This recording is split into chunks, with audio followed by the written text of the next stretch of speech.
When my husband looked me dead in the eye and called me delusional, I almost believed him. Almost. But then I found the receipts, her name, the dates, the hotel charges.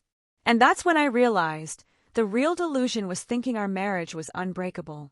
This is the story of how I went from broken to unshakable, and why the truth was just the beginning. Before we dive into this emotional journey, make sure to subscribe, hit that like button, and turn on notifications. Stories like this one, they're why we do what we do, and your support helps us keep them coming. The first crack in the picture-perfect life. The morning started like any other. Soft gray light filtering through the blinds, the rhythmic patter of Seattle rain against the window, the rich scent of coffee filling the kitchen. I stood at the counter, stirring cream into my mug, watching the swirl of white disappear into the dark. Daniel was already dressed, his tie perfectly knotted, scrolling through his phone with that absent frown he wore whenever work emails came in too early. "Big day?" I asked, sliding his travel thermos across the island. He didn't look up. Just the usual. I should have known then. Should have noticed how his thumb hesitated over the screen, how his jaw tightened just enough to be noticeable if you were really looking. But I wasn't. Not yet. Then his phone buzzed again. A notification flashed. Amanda's sparkling heart. My spoon stilled in my coffee. Amanda Reynolds was his junior analyst, sharp, ambitious, the kind of woman who signed her emails with just her initial and last name. Professional. Distant. So why was there a heart next to her name in his messages? Who's Amanda? The question slipped out before I could stop it. Daniel finally looked up, eyebrows raised. "What?" "The text. It just popped up on your screen." He chuckled, locking his phone and sliding it into his pocket. "You're being paranoid, babe. It's just a client." Paranoid? The word settled between us like a challenge. Maybe I was. Or maybe I just learned, over 9 years of marriage, the difference between Daniel's easy smiles and the ones that didn't reach his eyes. I forced a laugh. "Right. Sorry. Long week." He kissed my forehead on his way out, the way he always did. But his lips felt stiff. Performative. The second the door closed, I pulled out my own phone and opened our shared credit card app. Scrolled through recent transactions. Groceries, gas, a dinner last weekend at our favorite Italian place. Then there. The Silverleaf Hotel. $398.67. 2 weeks ago. A Wednesday. The night he texted me at 9 p.m. saying he was stuck at the office, troubleshooting a server crash. My pulse thudded in my ears. I tapped the charge, half expecting some logical explanation.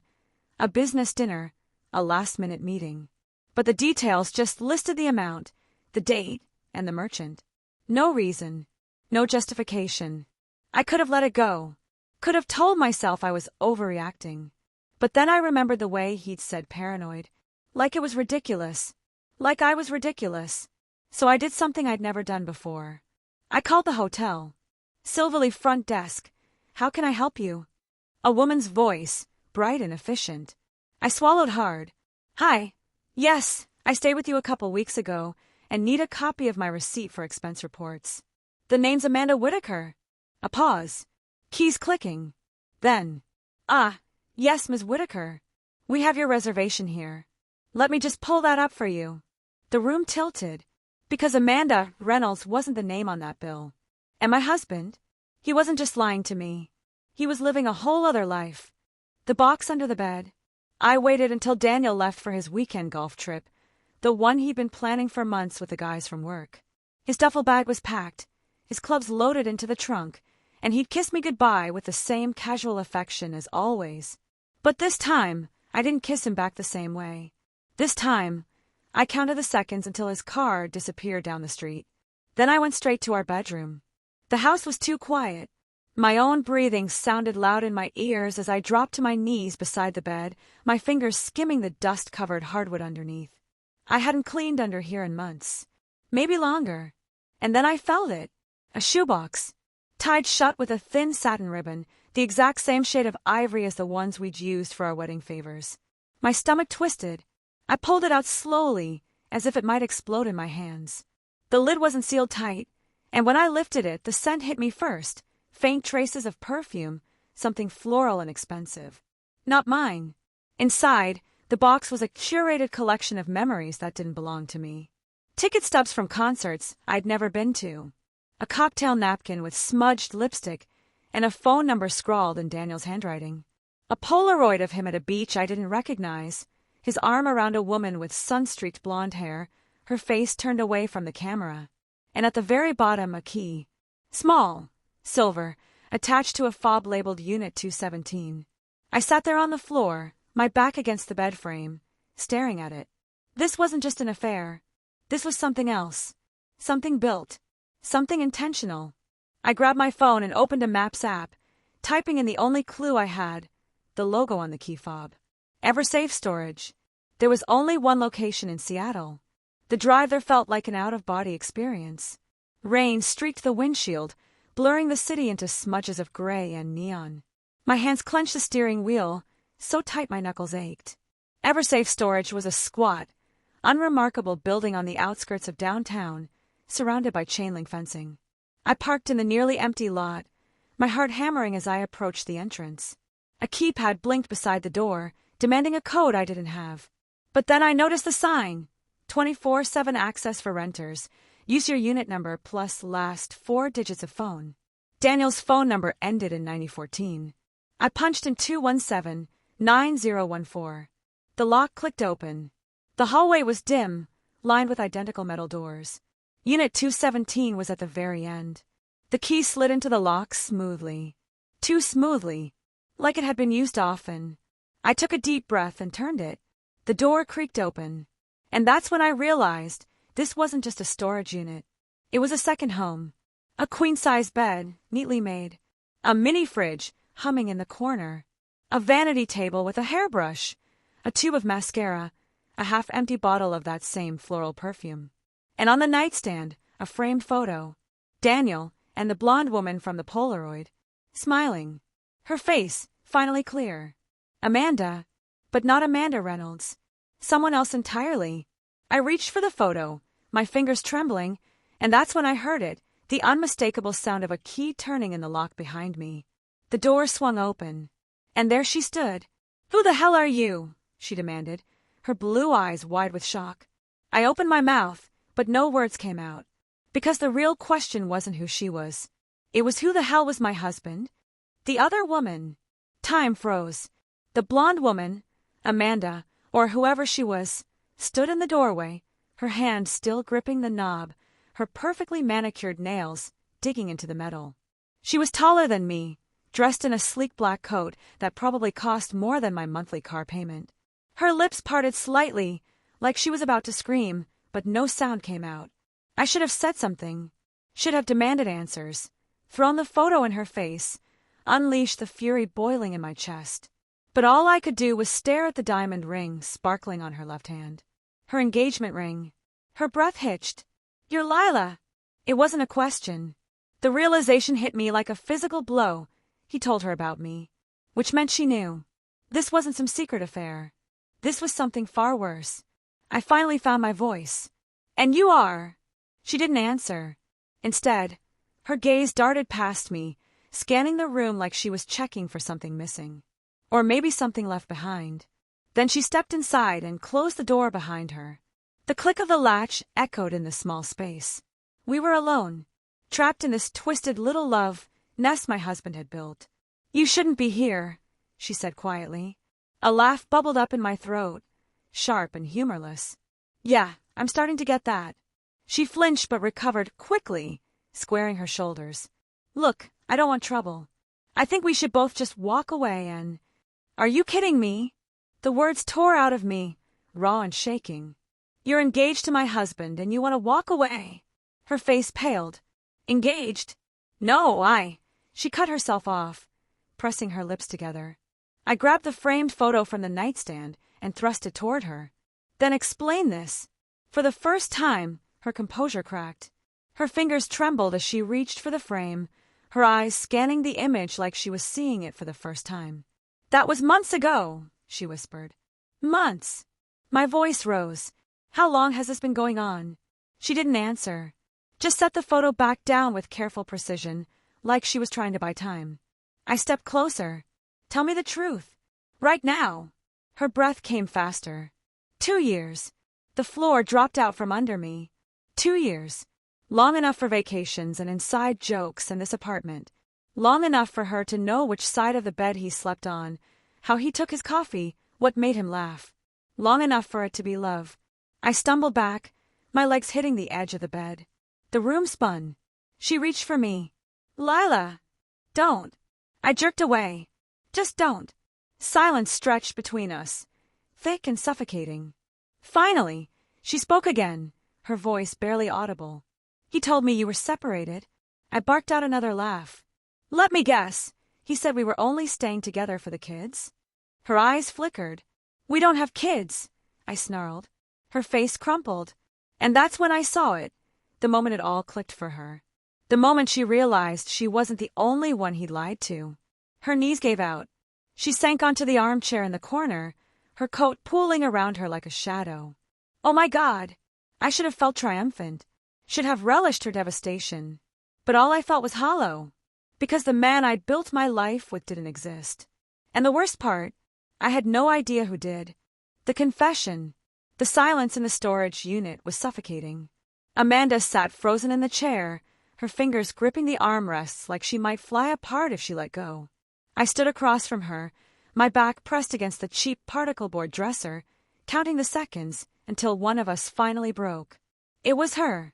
He told me you were high school sweethearts, she whispered, that you'd grown apart but stayed together out of obligation. She lifted her eyes to mine, and for the first time, I saw real fear in them. He said you knew about me. The air left my lungs in one sharp exhale. 2 years. 2 years of lies, of stolen weekends and whispered promises, and he painted me as the understanding wife who turned a blind eye. I wanted to scream. Instead, I reached into my pocket and pulled out my phone. What are you doing? Amanda asked, panic edging her voice. Calling him. My thumb hovered over Daniel's contact, the same one I'd used to text I love you just yesterday. No, wait. She lunged forward but stopped short when I held up a hand. You want the truth? So do I. I hit call before I could second-guess myself. It rang once. Twice. Then his voice, warm and familiar. Hey babe, what's up? Like it was any normal day. Like he wasn't currently on a golf trip that probably didn't involve golf at all. I opened my mouth, but nothing came out. How did you even begin to say the words? I found your secret apartment. I met your other fiancé. Lila. Concern crept into his tone. You okay? That almost made me laugh. No, Daniel. I'm not. A pause. Then the sound of a door closing, his voice dropping lower. What's wrong? I looked straight at Amanda as I spoke. I'm at EverSafe Storage. Unit 217. Dead silence. Then a sharp intake of breath. Lila, listen to me. Who's Amanda Whitaker? My voice didn't even sound like mine anymore. More silence. Amanda had started shaking, her arms wrapped tight around herself. When Daniel finally spoke, his words came slow, measured. Where are you right now? I told you. I'm standing in the apartment you pay for. Looking at her things. My control snapped. Who the hell is she, Daniel? A car door slammed in the background of his call. An engine roared to life. Stay there, he said, and I could practically see him running to his car, that panicked look he got when deals went south at work. Don't leave. Don't talk to her. I'm coming to explain. Explain what? My laugh bordered on hysterical. How you've been engaged to someone else for... I'm not engaged to her. The words exploded out of him, sharp with desperation. Amanda made a small, wounded noise. The line went staticky as his car accelerated. Lila, please. Just wait for me. It's not what you think. I looked around at the bed, the fridge, the photo on the nightstand. It's exactly what I think. Then I hung up. Amanda was crying silently, tears streaking her perfect makeup. He told me the ring was a promise, she said, staring at the diamond on her finger. That he'd leave you once he got his bonus. I sank onto the edge of the bed, suddenly exhausted. How did you meet? She wiped her cheeks with the back of her hand. At the gym. He said he was single. A bitter smile twisted her lips. He even had Tinder on his phone to prove it. Of course he did. Daniel always covered his tracks. A thought struck me. The hotel charges, were those with you? She frowned. What hotel? The Silverleaf. $400 charges. Recognition flashed in her eyes, followed immediately by dawning horror. We always went to the Marriott. He said he had points there. The room spun. There was another one. Amanda must have reached the same conclusion because she suddenly stood, pacing the small space. Oh my God! Oh my God! She whirled to face me. The weekends he said he was visiting his mom in Portland. He told me he was golfing. We stared at each other, two women connected by the same devastating thread. That's when the door burst open. Daniel stood in the doorway, his golf shirt rumpled, his hair messy from the drive. He looked back and forth between us, his chest heaving. Then he did the one thing I never expected. He dropped to his knees. "Lila," he choked out, reaching for me. "I can explain everything." Amanda made a strangled noise. "What the hell, Daniel?" But I just sat there, numb, watching the man I'd loved for a decade beg for forgiveness while his other life unraveled around him. And for the first time I wondered, how many more of us were out there? The paper trail. Daniel's hands trembled as he reached for me. I recoiled before he could touch me, the movement so instinctive it surprised even me. His fingers curled into empty air before dropping to his sides. Amanda stood frozen by the chair, her arms crossed tight over her chest like she was holding herself together. "You need to start talking," she said, her voice thin with barely controlled rage. "Now!" Daniel ran a hand through his hair, his gaze darting between us like a cornered animal. Okay. He took a deep breath. "Amanda, this isn't what it looks like." A broken laugh escaped her lips. "Really? Because it looks like you're married." She pointed at me, her fingers shaking. To someone who had no idea I existed. The color drained from his face. I'd seen that look before, the night he'd crashed our car years ago, right before the police arrived. The look of a man realizing his lies wouldn't save him this time. "Lila," he said, turning to me with desperate eyes. "I never meant for you to find out like this." "Find out what, exactly?" My voice came out eerily calm. "That you have a secret apartment? A second fiancé? Or is there something even worse you haven't told me?" He flinched. That tiny reaction sent ice through my veins. There was more. Amanda must have seen it too. She lunged for the nightstand, yanking open the drawer. "What else are you hiding?" "Stop!" Daniel moved to block her, but she was faster. Her hand emerged, clutching a black leather wallet, one I didn't recognize. She flipped it open. A driver's license stared back at us. Daniel Michael Harris. Not Carter. Our last name. Harris. My legs gave out. I caught myself on the edge of the bed as the room tilted. "What the hell is that?" Daniel's mouth opened and closed silently. Amanda turned the wallet toward me, her face ashen. Inside was a credit card, a gym membership, even a library card, all under Daniel Harris. Amanda's voice shook. "Is this why you always paid cash when we went out?" He didn't answer, just reached slowly into his pocket and pulled out his wallet, the brown leather one I'd given him for our anniversary. He opened it to show his real ID. Daniel Michael Carter. 2 wallets. 2 identities. The pieces crashed together with terrifying clarity. "The hotel charges," I whispered. "They weren't for Amanda." Daniel's shoulders slumped in defeat. Amanda made a strangled noise. "How many of us are there?" The silence stretched, thick and suffocating. Then, a phone buzzed. Not mine. Not Amanda's. The sound came from the dresser. Daniel's head snapped toward it, panic flashing across his face. Amanda got there first. She yanked open the top drawer and pulled out a second phone, a cheap burner like you'd buy at a convenience store. The screen lit up with a notification. "Jen, you free tonight? Miss you kiss mark." Daniel made a grab for it, but Amanda held it out of reach, her eyes wild. "Who's Jen?" His face twisted in something close to agony. That's not important right now." "Not important?" Amanda's voice cracked. She turned to me, tears streaming down her face. "He has another phone. Another name.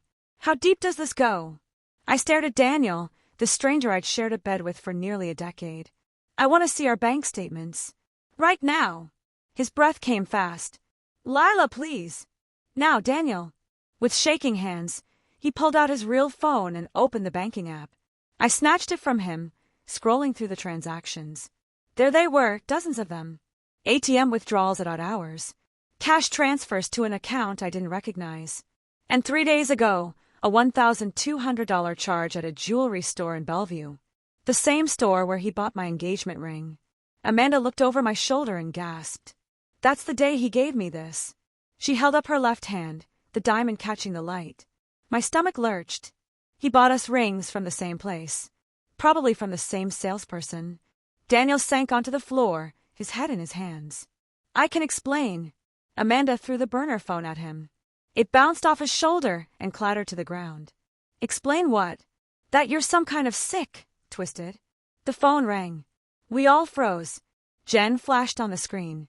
Daniel didn't move to answer it. After 4 rings, it went to voicemail. A second later, the notification popped up, a new voice message. Amanda looked at me. I looked at Daniel. Without a word, I reached down and pressed play. A woman's voice, young and bright, filled the room. Hey babe, just confirming for tonight. I got the test results back. It's definitely yours. Can't wait to tell you in person. Love you. The phone slipped from my fingers.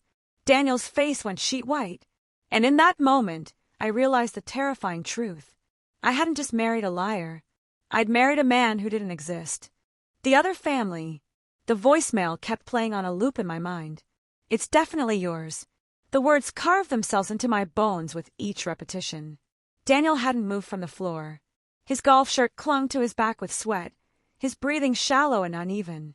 Amanda stood frozen near the door, her hands pressed over her mouth like she was physically holding in a scream. I picked up the burner phone with numb fingers. The screen still showed Jen's contact, along with 3 heart emojis next to her name. My thumb hovered over the callback button. Don't! Daniel's voice was raw. Please, Lila. I'd never heard him beg before. Not when his father died. Not even when I'd miscarried our only pregnancy. But here he was, pleading with me not to expose the life he'd built with someone else. Amanda found her voice first. How old is the baby? Daniel closed his eyes. 4 months. The math hit me like a punch. He'd gotten her pregnant around the same time we'd celebrated our 9th anniversary with that weekend in Napa. The weekend he'd been so busy with work calls. I scrolled through the phone's photo gallery. There she was, Jen. Early 20s, honey blonde hair, holding a round-cheeked infant wrapped in a blue blanket. The next photo showed Daniel cradling the baby, his smile so genuine it made my chest ache. The final photo shattered me, completely. A family portrait. Daniel, Jen, and the baby posed in front of a Christmas tree, matching pajamas, like some goddamn holiday card. The date stamp read December 18th. 3 days after he'd told me he was on a work retreat in Chicago. I threw the phone at him. It struck his chest and fell to the floor with a clatter. You have a son. Amanda made a strangled noise. Oh my God! Daniel didn't deny it. Didn't try to explain. Just sat there with his head bowed, the picture of remorse. But I knew better now. This man could cry on command, had probably done it dozens of times to manipulate us. I stood abruptly, my legs only slightly unsteady. Where's your safe deposit box? His head snapped up. What? The one you used Harris's ID to open. My voice sounded eerily calm. Where is it? Amanda's eyes widened. You think he's hiding more? I didn't answer. Just held out my hand. Keys, Daniel. For a second, I thought he'd refuse. Then his shoulders slumped in defeat. He reached into his real wallet and produced a small silver key stamped with a number, 372. First Interstate Bank, he muttered. Downtown branch. Amanda grabbed her purse. I'm driving. Daniel scrambled to his feet. Wait, you can't just. We'll be back in an hour. I cut him off, my voice glacial. If you're not here when we return, I'll file a police report for bigamy and identity fraud. The color drained from his face. He knew I wasn't bluffing. The rain had turned into a downpour by the time we reached Amanda's Audi. We drove in silence, the wipers struggling against the deluge. Downtown loomed ahead, its skyscrapers blurred by the storm. Amanda's knuckles were white on the steering wheel. Do you think there are others? I stared at the key in my palm. Only one way to find out. First Interstate Bank's vault room was all marble and hushed voices. The manager hesitated when we presented the key, Daniel Harris's key, but a few well-placed tears about our husband being in the hospital convinced her. Box 372 was larger than I expected. The contents made my blood run cold. A passport in the name of Daniel Harris, a deed to a condo in Tacoma, a life insurance policy naming Jennifer Marie Collins as beneficiary, and at the bottom, a sealed manila envelope. Amanda's breath hitched when I opened it. Inside were 3 more driver's licenses, each with Daniel's photo but different names. Robert James Dunn, Michael Thomas Walsh, David Christopher Shaw. Amanda made a small, wounded sound. How many lives does this man have? I shuffled through the papers with numb fingers, stopping at a folded birth certificate. Not for his son with Jen. For a little girl named Emily in Walsh. Born 8 months ago. Amanda saw it at the same time I did. Her hand flew to her mouth. Oh my God, there's another baby. The room spun. I gripped the edge of the table to steady myself as the truth crashed over me in waves. Daniel wasn't just a cheater. He was a predator. And we were just 2 in what was clearly a long line of victims. The web. Rain lashed against the bank's windows as I carefully photographed every document with my phone. The flash illuminated Daniel's, no, David Shaw's, smug face on yet another fake license. My hands shook so badly I had to take some shots twice. Amanda stood guard at the vault door, her arms crossed tightly. We should call the police right now, she whispered. Not yet. I slipped the birth certificate for little Emily Walsh back into the envelope. We need to understand how deep this goes first. The bank manager gave us a curious look as we returned the box.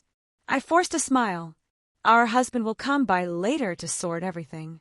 Outside, the storm had worsened. We ran to Amanda's car, the documents tucked safely in my purse. The moment the doors closed, the dam broke. He has children with these women. Amanda's voice cracked. How do we know he's not targeting them? The implication made my skin crawl. Jen looked barely 20 in those photos.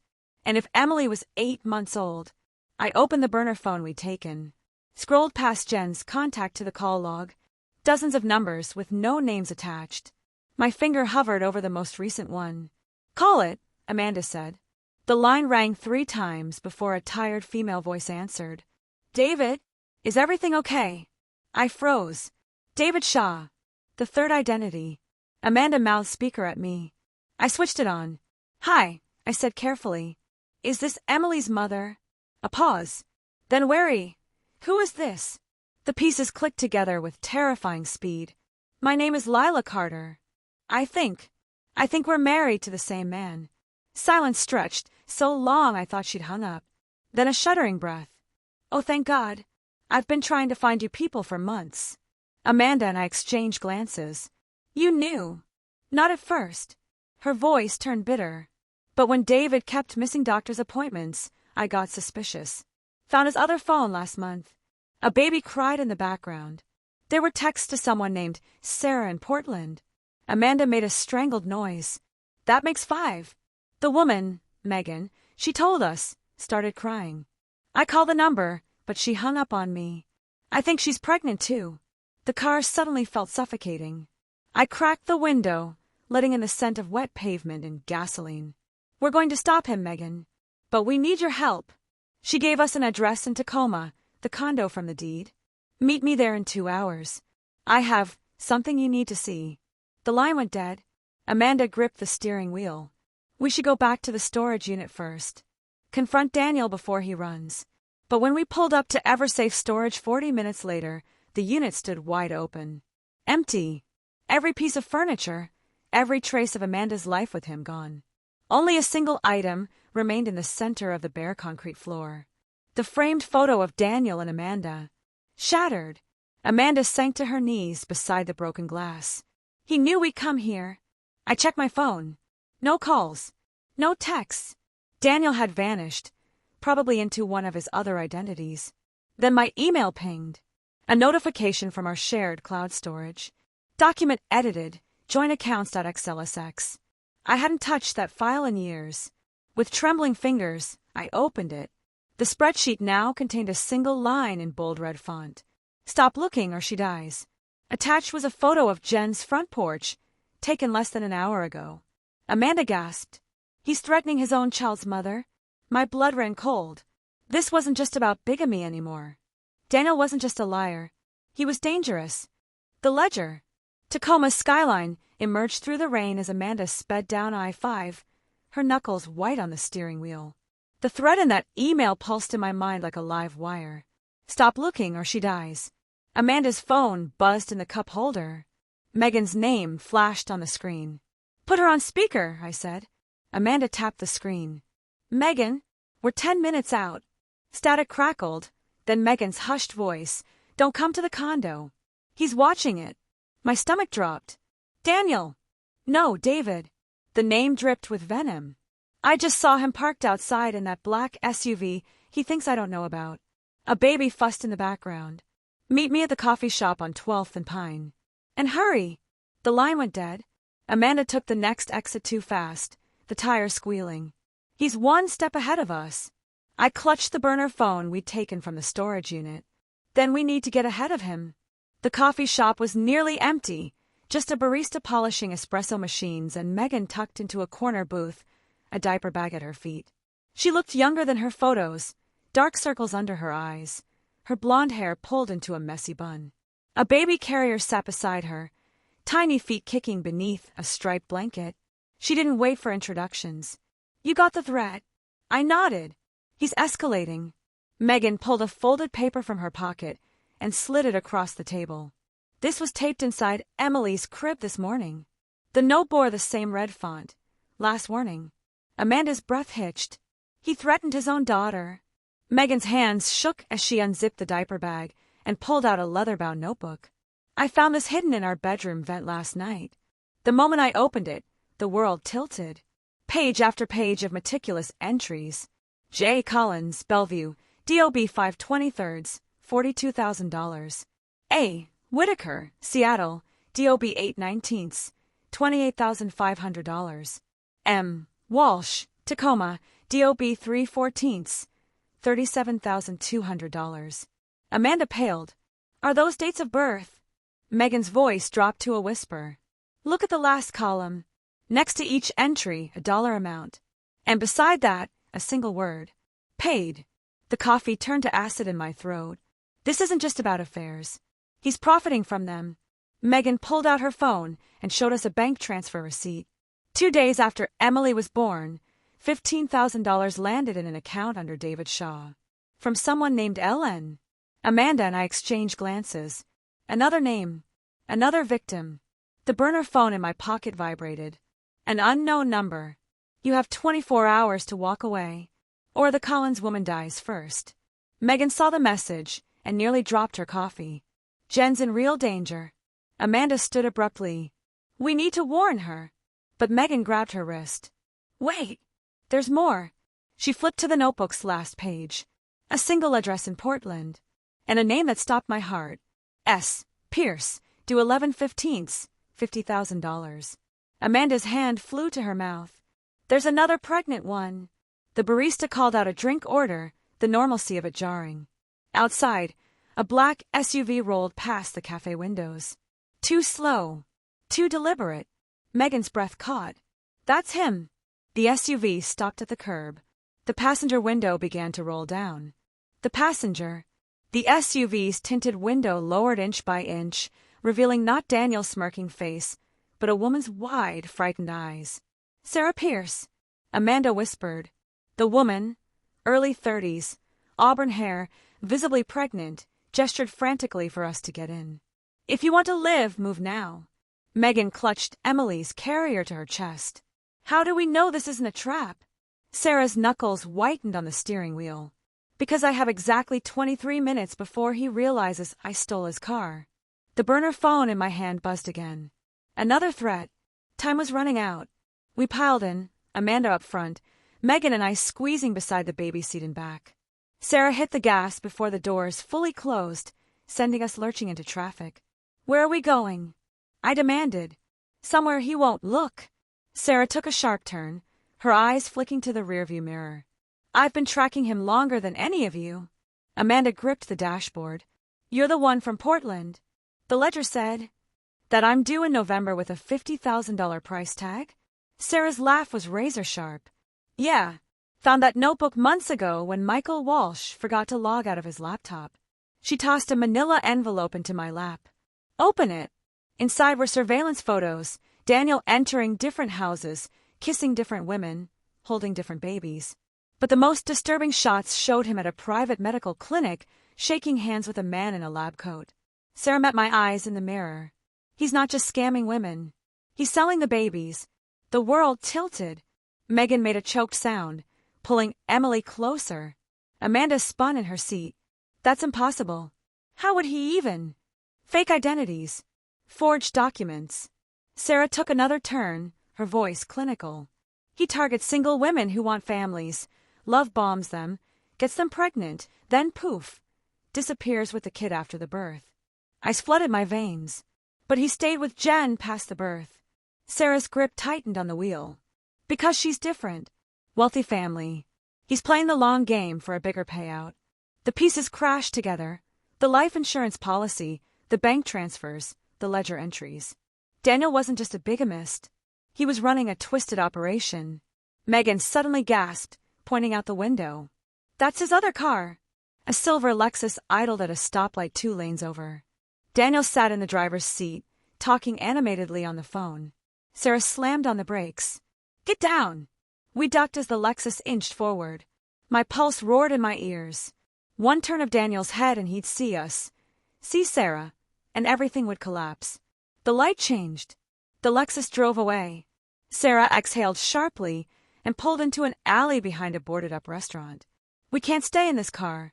He's got trackers on all his vehicles. Amanda's phone buzzed. A news alert! Amber Alert issued for 3-month-old in Bellevue. Jen's baby. Sarah cursed. He's making his move early. I grabbed the surveillance photos, flipping frantically through them. One showed the medical clinic's address. Another, a license plate for the Lexus. Evidence. Proof. Amanda was already dialing 911. Sarah stopped her with a hand on her wrist. No cops. Not yet. She pulled a flash drive from her pocket. This has everything. Bank records, fake IDs, even recordings of him negotiating with the clinic director. But we need Jen to testify. Megan rocked a fussing Emily. How do we find her? Sarah smiled grimly. Oh, I know exactly where she is. She pulled out her phone and showed us a live tracking app. A blinking red that moved steadily east on Highway 520. The Lexus, she said. And Jen's phone is pinging from inside it. Amanda's eyes widened. He's taken her. Sarah put the SUV in gear. He's not just taking the baby this time. He's tying up loose ends. The unspoken meaning hung in the air. Jen was in mortal danger. And we were the only ones who could reach her in time. The chase. Sarah's SUV screeched onto Highway 520, the tires hydroplaning across the rain-slicked bridge. The red dot on her tracking app pulsed like a heartbeat, moving steadily toward the east side of Lake Washington. Amanda white-knuckled the dashboard. He's heading for the mountains. In the back seat, Megan clutched Emily against her chest, the baby whimpering at the sudden speed. I gripped the surveillance photos tighter, the edges biting into my palm. Jen was in that car. Jen and her innocent baby, Daniel's next victims. Sarah weaved through traffic, her jaw set. He's got a cabin near Snoqualmie Pass. Remote. No neighbors for miles. The implication hung heavy in the air. My phone buzzed with another alert, this time from our home security system. Motion detected. Back door. Daniel had broken into our house. Amanda saw my face. What? He's covering his tracks. My voice sounded hollow. Destroying evidence. Sarah took a curve too fast, sending Megan sliding into me. Does he know about the ledger? The flash drive? Before I could answer, Amanda gasped. There. That's his Lexus. 2 cars ahead, the silver sedan glinted under a streetlight. Close enough to see Jen's blonde hair in the passenger seat. Close enough to see the terrified way she gripped the dashboard as Daniel accelerated. Sarah cursed and punched the gas. Hold on! The SUV lurched forward, closing the gap. We were 1 car behind now, close enough to see Daniel glance in his rearview mirror and do a double take. His lips moved, shouting something at Jen. She turned to look, her face a mask of shock when she recognized us. Then Daniel yanked the wheel hard right, cutting across 2 lanes toward an exit. Sarah barely avoided sideswiping a minivan as she followed. He's panicking. That's good. The Lexus skidded onto a rural road, kicking up gravel.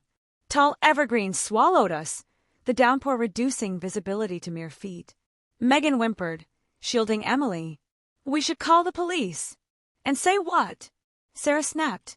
That we're chasing a man with 5 identities who may or may not be kidnapping his own girlfriend. A deafening crack split the air. The rear windshield exploded inward. I screamed, glass raining down as Megan threw herself over Emily. He's shooting at us. Amanda ducked, her voice strangled. Sarah swerved violently. Guns not registered to any of his aliases. He's desperate. Another gunshot. The side mirror disintegrated. Then disaster. The Lexus's brake lights flared as Daniel made an abrupt turn onto a dirt road. Sarah reacted too late. Our SUV skidded, tires churning mud, and slammed into a ditch with a bone-jarring crunch. Steam hissed from the hood. Silence. Then, Jen's blood-curdling scream echoed through the trees. Sarah was already kicking her door open. They crashed. We stumbled out into the storm. 50 yards ahead, the Lexus had plowed into a pine tree, the hood crumpled like paper. Jen's door hung open. Empty. Daniel's door was open too. No sign of either of them. Amanda grabbed my arm. Listen. Faint but unmistakable, a baby's cries, coming from deeper in the woods. Sarah took off running. He's taking the child. We crashed through the underbrush, branches whipping at our faces. The baby's cries grew louder, more frantic. Then we burst into a clearing and froze. Daniel stood near a rusted-out truck, one arm locked around Jen's throat, the other pressing a gun to her temple. The baby carrier dangled from his free hand, the infant wailing inside. Stay back, he snarled. His perfect hair was matted with blood, his designer clothes torn. The polished facade had finally cracked, revealing the monster beneath. Jen sobbed, her fingers clawing at his arm. Please, Daniel. Shut up. He dragged her backward toward the truck. I'm walking away with this kid, and none of you are following, or I put a bullet in her head. Sarah stepped forward, hands raised. You won't shoot her. She's worth more alive. Daniel's smile turned feral. You really think I care about money now? His gaze locked onto me. You had to keep digging, didn't you, Lila? The baby's screams cut through the night. Jen's knees buckled. And in that moment, I saw the truth. Daniel wasn't escaping. He was erasing his mistakes. The breaking point. Rain lashed our faces as we stood frozen in that clearing. Daniel's gun glinted under the moonlight, pressed hard against Jen's temple. The baby's screams cut through the night like a siren. Sarah took another step forward, her hand still raised. You don't want to do this, Daniel. That's not my name, he spat. Blood trickled from his hairline down his cheek, giving him a grotesque, almost demonic look. I inched sideways, trying to flank him. Then what is your name? Who are you really? His grip tightened on Jen, making her whimper. Does it matter? You'll all be dead soon anyway. The casual way he said it, like discussing the weather, sent chills down my spine. This wasn't just a threat. It was a promise. Amanda moved closer to me, her voice barely audible over the storm. Distract him. I have an idea. Before I could respond, Megan suddenly screamed, Look out! And pointed behind Daniel. Instinct made him turn his head. Amanda lunged. Everything happened at once. Daniel jerked the gun toward Amanda. Jen bit down hard on his arm. The baby carrier fell from his grip, hitting the mud with a sickening thud. Sarah dove for the baby as the gun went off. The shot echoed through the trees. Amanda crumpled. No! I rushed forward as Daniel shoved Jen away and bolted for the truck. Sarah was already cradling the unharmed infant, her other hand pressing against Amanda's shoulder where blood seeped through her blouse. Grazed her. She's okay. Jen scrambled to her knees, reaching for her baby with shaking hands. Oh God, oh God! Daniel's engine roared to life. I made a split-second decision. As the truck's tires spun in the mud, I wrenched open the passenger door and threw myself inside. Daniel's eyes widened. What the? I slammed my elbow into his face. The truck swerved violently as he clutched his nose, blood gushing between his fingers. You bitch! We careened through the woods, branches scraping the windows. I grabbed for the wheel, fighting for control as we hit a ditch and went airborne. The world flipped. Metal shrieked. Glass exploded. Then silence. Dazed, I hung upside down in the overturned truck, the seatbelt digging into my ribs. Daniel lay motionless beside me, his arm bent at an unnatural angle. The glove box had burst open, spilling its contents. Among the registration papers and napkins, one item stood out. A syringe filled with amber liquid. I reached for it just as Daniel groaned, his eyelids fluttering. Outside, voices shouted my name. Flashlights bobbed through the trees. Daniel's hand shot out, grabbing my wrist with terrifying strength. "You should have walked away," he hissed.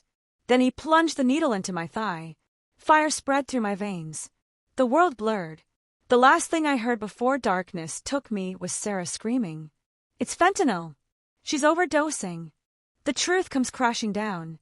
Darkness swallowed me whole. Somewhere in the void, voices screamed. Hands pulled at my body. Cold rain slapped my face, but it felt distant, like it was happening to someone else. The fentanyl burned through my veins, dragging me under. "Stay with me, Lila." Sarah's voice pierced the fog as she rolled me onto my side. "She's not breathing." Megan's face appeared above me, ghostly pale. "I've got Narcan in my diaper bag." Daniel moaned nearby, his words slurred. "Should've finished you all." Then sharp pain in my arm. The world rushed back in a nauseating wave as the Narcan hit my system. I gasped like a drowning woman breaking the surface, my lungs screaming for air. Amanda knelt beside me, her shirt soaked with blood, pressing a wad of fabric to my leg where the needle had been. The bastard had an entire case of these syringes in the truck. Sarah was already on the phone with 911, rattling off our location. Jen rocked her baby nearby, sobbing quietly.